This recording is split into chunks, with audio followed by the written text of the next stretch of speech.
Hey, this is Chaplain Ron from forsaving.org, and you may notice I have on my plaid, actually from the clan of Ross. My hat recently brought to me from Scotland from a friend of mine, an Englishman named Jeff, and this is not just my tartan or my plaid, but actually my hunting plaid from the clan of Ross, before Scotland was a country, actually. Anyway, wearing it today for my blog, and about temperance, on the trait of a warrior. So the definition by Webster: moderate in action, thought, or feeling, restraint, habitual moderation in the indulgence or appetites of passions, moderation or abstinence from the use of alcoholic beverages.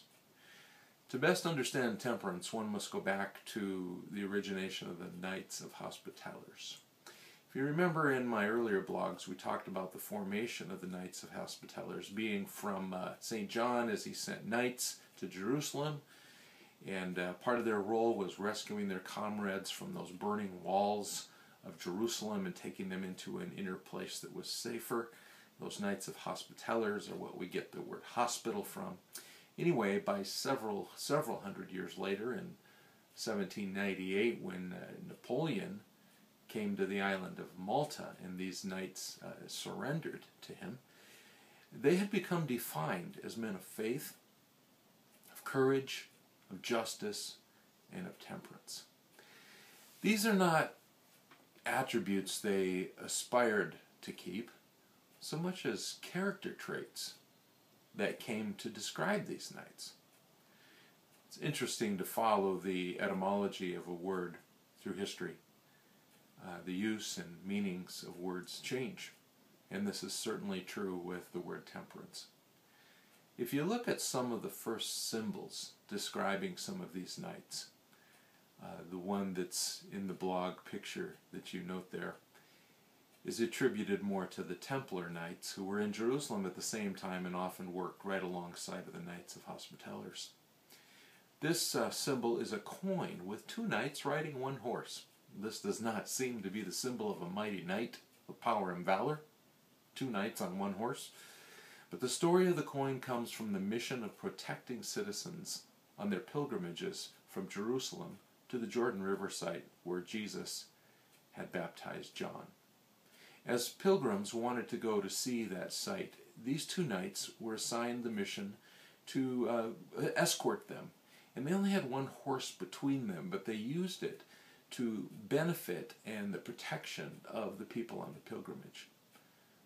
To commemorate the act, a coin was made to be used in future transactions of commerce, and you see it here depicted.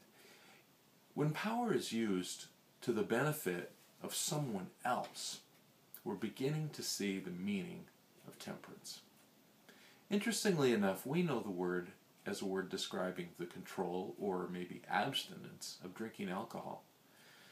This kind of thinking comes really from a failure to fully understand the context of Scripture reference to wine and drink in the Bible.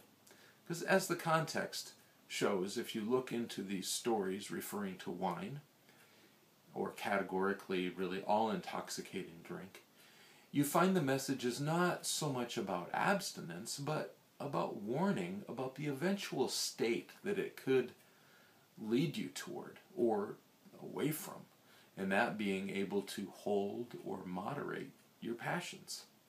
This state makes a warrior ill-prepared to control his power and use his skill in a way that benefits others. You see, a drunken person moves away from selflessness, a trait of valor, and toward a state of selfishness, more a state that dissolves character. Further, we would fall far short of the message in the Bible to fail to see that wine is a metaphor of the many other things that can also be intoxicating. Power, leadership, strength, status, beauty, admiration can all be intoxicating and all knock you off of your focus that you exist for others' sake. The Knights of Hospitallers and the Templar Knights didn't obey their orders. For example, to run into the fire and save their comrades. They didn't do this for their own sake. They did it for others. It seems as soon as you focus on your own benefit from actions of character, that those actions and that character ceases to be heroic. It's so contrasting to receive care from a caregiver who gives that care selflessly for your benefit versus one who is really more about themselves. Even the abstinence that is known or indicative of the virtue of temperance today is perverted when not offered in a sacrificial way for the benefit of the observers. In the context of present-day fire and EMS, you may have experienced teachers or even senior commanders who seem to use their position for their own benefit. Our position, or MOS if you will, is assigned to us for the benefit of the mission, for the benefit of the community, and even the benefit of others on the squad or on your rig that you're functioning on. When this is realized, everyone benefits and a heroic legacy is restored in your department. If we fail this mission, we not only fail our team members, we fail our community, and unfortunately we fail ourselves. In a team, we serve the mission, then one another, and lastly, ourselves. And only ourselves, so we'll be prepared to serve others.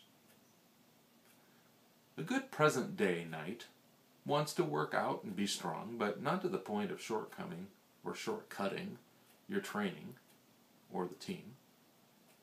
A good present-day knight, or fire and EMS personnel, she wants to be serious about her role, but not so serious she can't laugh at herself.